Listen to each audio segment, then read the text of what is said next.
Olá, pessoal! Bom, hoje venho falar para vocês sobre análise defensiva. É um trabalho que o escritório Kelly Laro vem desenvolvendo e que traz bastante resultado. No caso aqui, é um parecer técnico, vamos dizer assim, no mais popular, uma perícia. E o advogado, ele está realmente habilitado, ele pode fazer essa investigação defensiva, seja em qual matéria for dentro do direito, desde que essa matéria ele domine, né? Ele seja um especialista, ele tenha experiência e, inclusive, tem o provimento número 188 de 2018, que é regulamentado pela OAB, aonde dá os poderes, né, ao advogado para fazer essa análise defensiva, certo? Então, eu desenvolvi um relatório, né, uma análise, aonde eu venho trazendo o fundamento da onde a gente tem respaldo, né, como advogado para fazer essa investigação defensiva. E nesse caso aqui, no caso do escritório, a gente está fazendo muita essa análise processual executória, que é em cima da execução. A gente pega a execução do cliente e faz uma análise detalhada. E a gente divide essa análise em dois processos, tá? No caso, a gente vem aqui, pega a execução da pena do cliente, que ela pode estar disponível tanto no sistema do CEU, no sistema do EPROC, no sistema do ESAGE, né? E a gente pega essa execução, pega o cálculo de pena e dali do cálculo de pena a gente destrincha, onde a gente vai trazer, né? Desde as informações do nome, data de nascimento, aonde a gente está retirando o material, tanto do sistema onde está ocorrendo a execução dele, como do site do Tribunal de Justiça do Estado, onde ele tem as condenações. E o que objetiva? Objetiva buscar verificar se há erros no cálculo de pena dele, verificar se há erros nas penas dele, do cliente, verificar se há algo a ser feito junto ao juiz de execução, verificar se há algo a ser feito através de habeas corpus, através de revisão criminal, por conta dessa análise que você vai fazer. Então, essa análise serve tanto para o seu próprio cliente do seu escritório, né, para levar para ele, olha, é por aqui que a gente vai seguir. Foi encontrado esses erros, foi encontrado essas falhas. Aqui a gente pode fazer isso para melhorar. Quanto também para um colega que de repente não atua tanto na esfera da execução penal, mas que consegue de repente, tem clientes que têm essa demanda e aí esse colega contrata o teu trabalho, o teu escritório para estar fazendo e você entrega para ele todo um procedimento técnico, científico, com muita pesquisa, que você vai dar diretrizes da onde ele pode seguir para alcançar resultados. Lembrando, o advogado ele nunca pode prometer que vai conseguir tal resultado em tanto tempo, que vai ter aquele, vou conseguir diminuir sua pena em tantos anos. Não, por quê? Porque o nosso trabalho é um trabalho meio, que a gente pode se comprometer é realmente fazer o melhor trabalho e seguindo jurisprudências, legislação, né? Principalmente os entendimentos dos tribunais superiores, STJ, STF, a gente pode dar diretrizes e a probabilidade daquele resultado ser alcançado, certo? Então aqui, aí a gente tem que ser colocada a qualificação do parecista, de quem está fazendo esse estudo, a metodologia utilizada e o resultado, né, as probabilidades alcançadas, certo? Feito isso, você vai vir para uma análise, a primeira análise, que é o quê? O estudo do cálculo de pena. O estudo do cálculo de pena, você vai trazer o número da execução, o nome, data de nascimento, o primeiro trânsito em julgado, vai pegar e vai especificar todos os processos e as penas, tá? Identificando qual foi o primeiro, o segundo, o terceiro, o quarto. Tem gente que nós temos clientes aqui com 20 condenações, outros só com 3, outros com 10, 15, com 30, então varia muito. Mas você tem que destacar cada uma, colocando a ação penal, qual a vara, qual o ano, qual o fato, qual a pena, qual o trânsito em julgado, entendeu? E aqui você já vai começar a verificar as falhas. Se tem essas informações na execução da pena dele, se não tem, tem que buscar, tem que solicitar ao judiciário aonde corre a execução dele, para que seja preenchida essas lacunas, para depois que está tudo redondinho, você conseguir saber quais os benefícios você consegue buscar para o seu cliente. Outra coisa, aqui vocês podem ver que eu coloco respondeu solto, respondeu preso, por quê? Na hora de eu fazer um pedido de comutação, de indulto de pena, isso aqui é muito importante. Então, são dados importantes que você precisa trazer para sua análise, entendeu?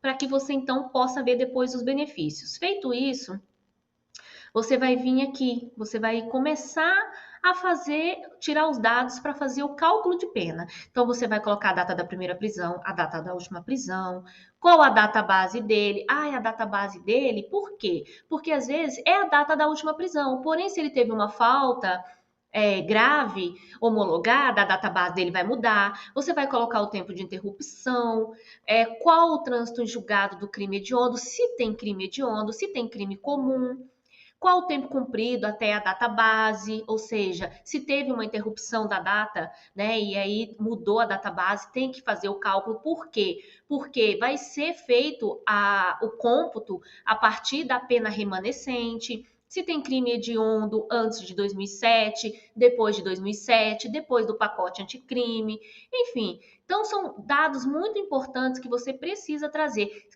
Quais as penas que ele é comum primário, comum reincidente, por conta do livramento condicional, apesar que existe já julgado, sedimentado jurisprudencialmente, de que uma vez reconhecida a reincidente a reincidência tem a questão da reincidência pessoal, que aí ele no livramento condicional ele acaba ficando como reincidente em tudo, mas há muitos estados que não seguem esse entendimento jurisprudencial.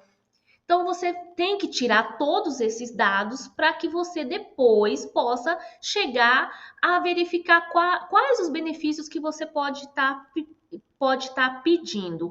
No caso, também se houve perda de remissão, quando ainda eles tinha falta grave e aí retiravam toda a remissão. E depois veio uma modificação onde só tira até 2/3. Tem que verificar condenações, se ele tem condenações no 35 da lei de drogas, porque apesar de não ser considerado crime hediondo para fins de livramento condicional, ele é contado da mesma forma como crime hediondo, certo? E você sempre tem que estar trazendo qual o entendimento da jurisprudência para verificar se realmente você tem fundamento para você atacar aquilo ali.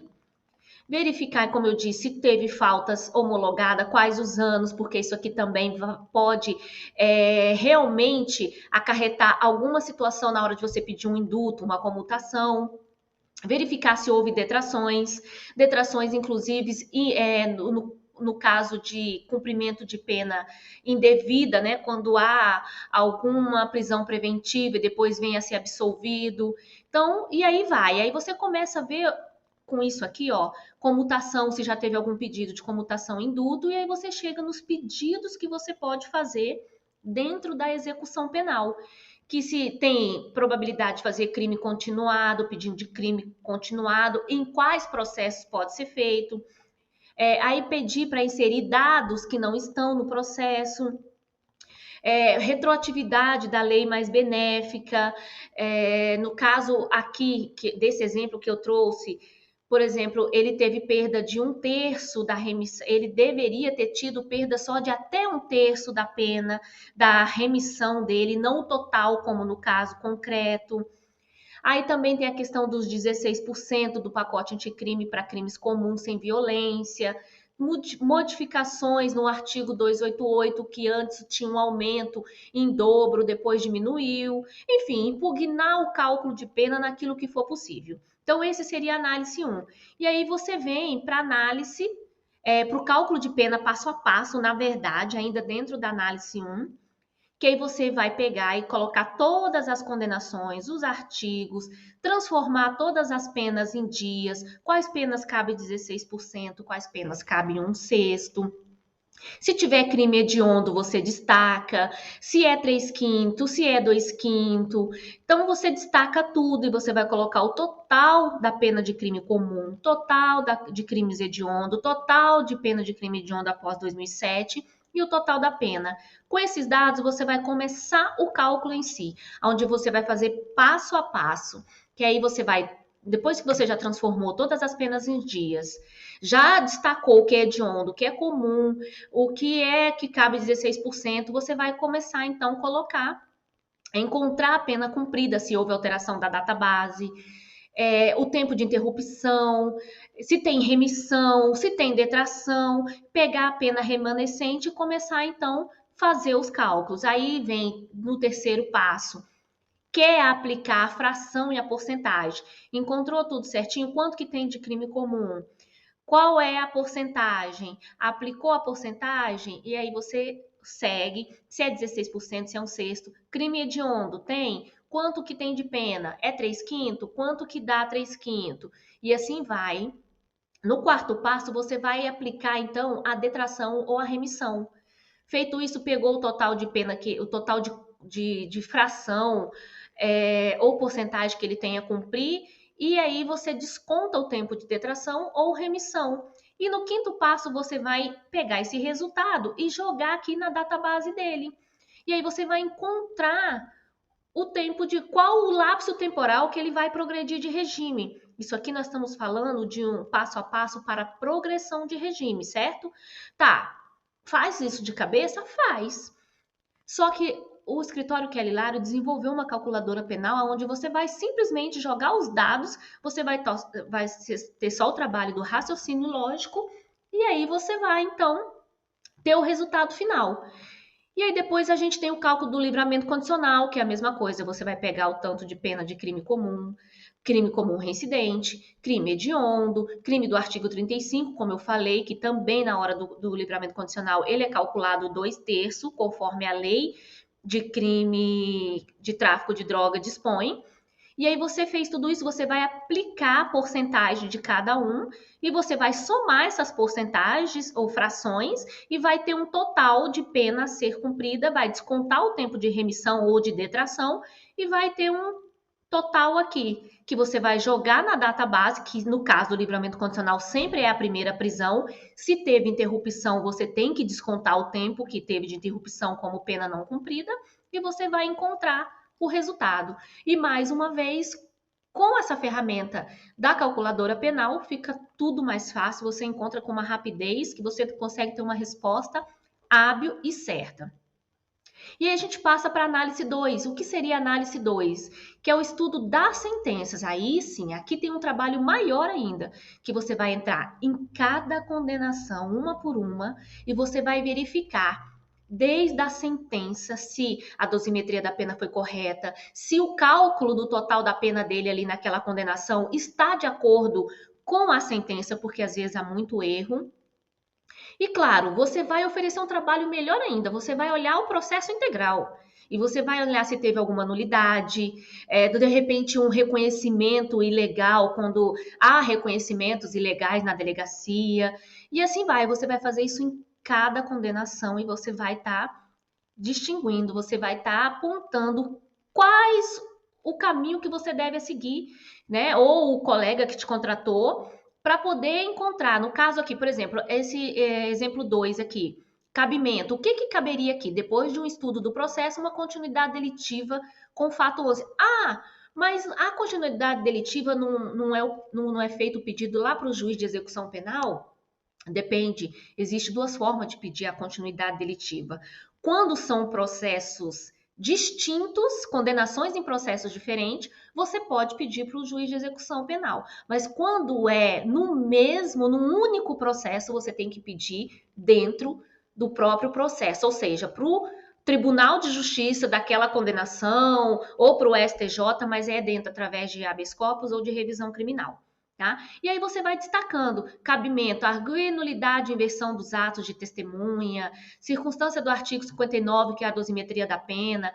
E aí você vai entregar, então, aqui, ó, um trabalho completo para o seu cliente, para os familiares ou para um colega que te contratou, onde você vai dar diretrizes do que fazer para alcançar benefício. Sim, vai ter casos que você vai analisar, infelizmente, não vai ter muito o que ser feito. Você tem que ser sempre honesto e realmente falar. Não, nesse caso aqui não tem muito o que ser feito, as chances são muito poucas. Se você quiser tentar, tem isso ou aquilo que foi visualizado. Mas posso te garantir que na maioria dos casos é encontrado muitos erros, tanto na análise 1, que é diretamente no cálculo de pena, quanto na análise 2, que você vai analisar as sentenças, certo? Então é muito importante você se especializar, seja qual área for. Eu estou falando aqui de execução penal porque é uma área onde o escritório domina muito. Também no casos de processos de tráfico de drogas, mas vocês às vezes atuam em alguma outra área jurídica que você pode fazer essa análise defensiva também. Então, eu trouxe essa informação aqui para vocês e espero que tenha gostado. E depois disponibilizo mais vídeos mais específicos, como, por exemplo, como pedir uma comutação, um indulto, certo? Até mais, pessoal!